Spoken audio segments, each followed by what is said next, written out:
I want to jump right there, but we're gonna talk Ant-Man. I mean, it's the big thing. I mean, my kids are itching to go, and I read Tom's review, and I was like, you can watch it on Disney Plus, kids. I'm really Nice. sorry. You can watch it on Disney Plus. I'm good. I read that. I know Tom. I'm okay with watching that I puppy at home. yeah yeah. Do you know what I would say if your kids want to go, then take them to the movies. Do And it. leave them there. Why don't I take him to the movies to something good? We're rewatching the Fast and Furious films just to get in time and ready for X. We're rewatching the Mission Impossible films for that. They're not quite ready for John Wick. They're about 10 years too young for that. But yeah, I've got to get them trained for Indy. There's plenty of stuff to come out not to take him to a fine movie, which is coming to Disney Plus in like 2 months in IMAX. Yeah, So, it will. And I did not see it in IMAX because I I'm cheap. lazy. cheap and lazy. Both of those things are true, but also I don't. I might be about to spout some Yeah, heresy. don't say it. You know it's a 10 in IMAX. You know that's all you have to say. It would have been a 10 in IMAX. Double the score. I just don't think seeing more of Paul Rudd's legs and more sky above his head is going to really change my mind about the film as a whole. Like, But you don't know. I'm sure his knees are absolutely sublime, but I don't think it's going to change my opinion You've never of lived. the movie. I Particularly. I don't think Tom is the future of cinema. All right. I've heard rumors. I've heard rumors that it is comparable to a Star Wars prequel sequel. I did say that. Yes, visually, it really, really reminded me of watching something like Attack of the Clones because barring the first 3 minutes, no, maybe it's a bit long, maybe it's more like 10 minutes. Anyway, after the descent into the quantum realm happens, everything is filmed against a digital backdrop. Now, whether that is it's not going to be green screen anymore. They use their big screen now, don't they? Yeah, they do. The Yeah. Volume. Yeah. But it's all that, and all the lighting looks mismatched against the background, which happens so often. It makes it so obvious that they are not really there. That the lighting is just not quite right, and it looks artificial, and it is just that for like 2 hours. And I know that 2 hours these days is quite brisk for a Marvel movie. Casey. But it kind of looked a bit sludgy to me, like really murky. Lots of like Marvel are a big fan of purple at the moment. So there's lots of purple and gold in there. And it just a lot of the visual style that is in the background of the Guardians of the Galaxy movies, and also probably the most recent Thor movies, although they were a bit more colorful, it's like it's toned down and desaturated, and it doesn't pop. It's not like a big colorful comic book movie. It's just artificial looking and a bit dull and a bit dark and dingy, and I just didn't really enjoy the experience of looking at it. Like, I didn't believe anybody was where they were supposed to be, and it was a huge breaker of the all-important suspension of disbelief. I guess if you're gonna watch it, which dozens of people are, I'm sure, then you watch it in IMAX. Yeah.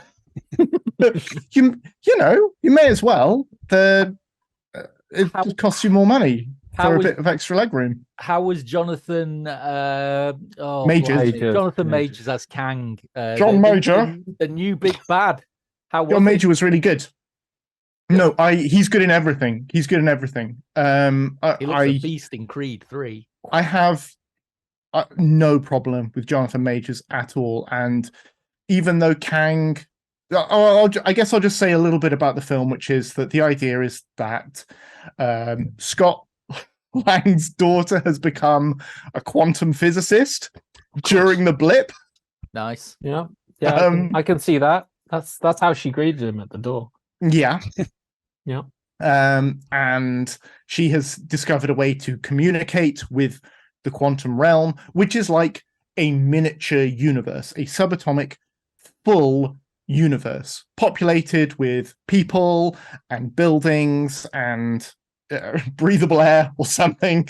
And so she communicates with the quantum realm with everyone present. So Hank Pym is there, Janet Van Dyne is there, Hope is there, Scott's there, Cassie's there, and they are all sucked into this communication device and trapped in the quantum realm. And the movie is just them trying to find a way back to the real world, or the normal world, the big world, and being thwarted by Kang, the villain who was introduced during the first season of Loki. And at the end of the first season of Loki, Jonathan Majors was great. He had to essentially do an entire episode of just exposition, and he made it really interesting. He did. That was good. Like, it was a really badly structured episode, but he sold it. I think the same is true of Quantumania. It's just so generic. It's like screenwriting 101. It really is. That the stakes are introduced. There are obstacles put in the way of the characters, which they get over quite easily, one at a time, until things ramp up, until there's a huge fight at the end and everything is resolved and the status quo is restored. And all of that stuff is just, it's okay. Loads of films are like that. You know, you can't complain about your basic 3-act structure. But at the same time, if I wanted that, there are loads of other superhero movies that have done it better. So if that's what I want, I'd probably not revisit Quantumania. The only thing that tips it over the edge of like, oh no, this bit's good, really is Jonathan Majors and his performance as Kang, who is destined to be the new Marvel Universe big bad. He is his without spoiling, because I think it's already been mentioned in Loki, his various incarnations will continue to pop up throughout this phase of Marvel movies. Well, it's a tough thing with these phases, isn't it? Because I don't think it was ever planned this way for Wakanda to finish the last phase and Quantumania to start this. I think they shuffled them around a tiny bit. I couldn't tell you. There is no clear beginning or end. There is no not anymore. division. I feel like there has been a bit of wayward scrambling. Long gone are the with it. days when like a phase would end with an Avengers movie. Yes, yeah. I mean, I don't need everything to be Endgame, and I do appreciate it takes time to build, because that's how they got here in the first place. But I feel like I've given them a lot of passes, and you know, I enjoyed a lot of their semi-standalone stuff, but I can't see them stitching it together. I think one of the issues that I've had with the last two, so with this and I guess in a moment we'll talk about Wakanda Forever, is that the previous entries in both of those superhero lineages is that previously Black Panther 1 was an extremely standalone movie. Ant-Man 1 and 2 were kind of like take a breath after a big event movie. And with both of those, like 2 in a row, they've tried to say, no, this is a big, important one. Pay attention, guys, because the stuff that happens now is really important and it's going to matter later on. And neither of those worlds can carry that. That's not what Ant-Man is for. It's not what he's been for in the past. He's been like, even when he showed up in Civil War, he's there just as a bit of a breather to diffuse the tension. And they've completely lost that with Quantumania. That's not to say it hasn't got jokes in. There's lots of it that is quite funny, and one bit of it that is very funny. One bit, but it, as a whole, is taking itself way too seriously, and I'm just not here for it. I'm not bothered.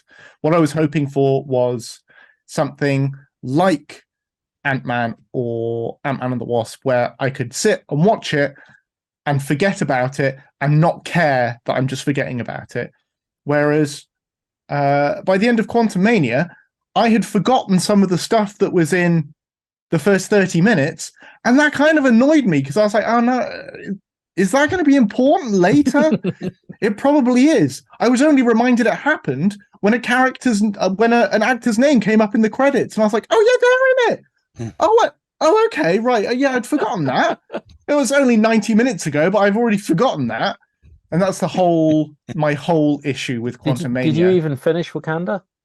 Yes. You did? Yeah, I watched the whole thing. It got better? No. Okay. Not really. Just checking. Not really, no.